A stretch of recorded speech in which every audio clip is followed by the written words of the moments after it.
Sebelum anda nak beli emas, dengar video ni sampai habis. Begitu juga kripto. Let's go.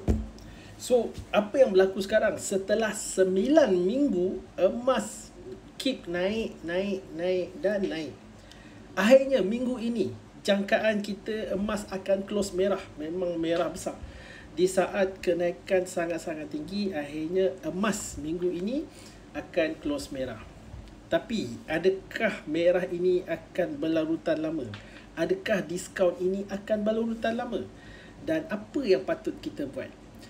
Kepada yang ada kripto juga, benda ini penting untuk anda tahu sebab emas dan kripto sekarang adalah pertembungan geopolitik tension di antara US dan China.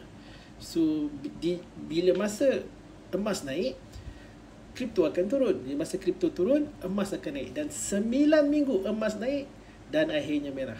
Apa akan berlaku terhadap kripto? Dengar video ni sampai habis. Pertama, kita kupas tentang emas. Siapa-siapa yang berminat dengan emas, ini adalah masanya untuk kumpul. Kita kumpul masa diskaun, masa tengah jatuh. Dah 9 minggu naik, masa kejatuhan ini adalah masa untuk kumpul. Itu emas. Kripto macam mana pula? Dah 9 minggu jatuh, dah tiba masanya kripto naik tinggi.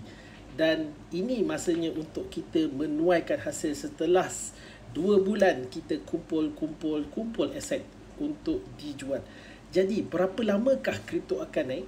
Dan apakah faktor-faktor yang menyebabkan kripto naik? Dan bilakah liquidity ni akan masuk? Dengar video ni sampai habis. Belum tu, Sabtu dan Ahad ini, 1 dan 2 November, kita ada webinar buruan 300%. Kalau berminat, klik link kat bio, dapatkan tiket anda. Let's go. Untuk kripto pula, dah tiba masanya untuk liquidity masuk kepada kripto. Cuma liquidity masih lagi tak cukup kuat. Dan minggu ini kita nampak kripto dah mula naik dan close hijau.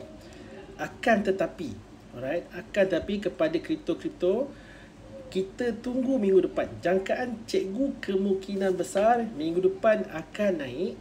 Akan tetapi awal bulan November dijangkakan yang akan ada announcement lagi tentang tarif dan mungkin ini akan membuatkan kripto akan pullback.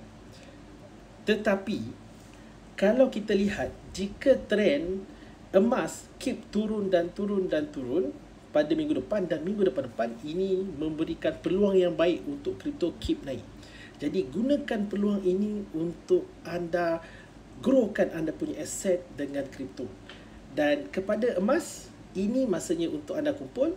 Dan kepada kripto, dah kumpul 2 bulan, dah tiba masanya untuk kita 2 bulan kita ride the wave untuk Ghost Alternate Coin Season dan market parabolik. Apa indikator yang boleh buat market parabolik? Yang pertama adalah big liquidation. So, dalam dunia kripto ni, 99% drive by institution dan market maker. Kerana apa? Kerana mereka ada modal yang sangat-sangat besar. Dan dunia kripto ni very visible. Anda punya funding rate macam mana, berapa banyak yang order long, berapa banyak order short, macam mana sentiment market. Jadi, apabila orang sangat-sangat bullish, banyak yang membuat order long dan 10 Oktober hari tu, the big liquidation ever. Dan sejarah menunjukkan bila ada big liquidation, market akan naik. Itu yang pertama. Yang kedua tentang liquidity. Kalau kita lihat emas naik 2 bulan, bertrilion-trilion dolar masuk dekat dalam emas. Ini menandakan yang liquidity banyak dalam market. Dan selepas emas pullback, satu hint yang kita dapat adalah baru-baru ini stock market naik dan pecah all time high.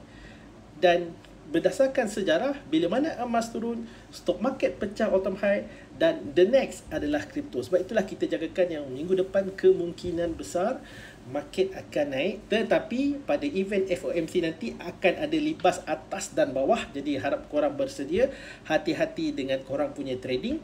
Dan kepada investment, this is the time untuk korang lihat coin apa yang menarik, aset apa yang menarik. Alright? Jadi kalau ada minat untuk join webinar, klik link ke bio, dapatkan tiket dah. Dah je tu katakan saya, jumpa lagi guys.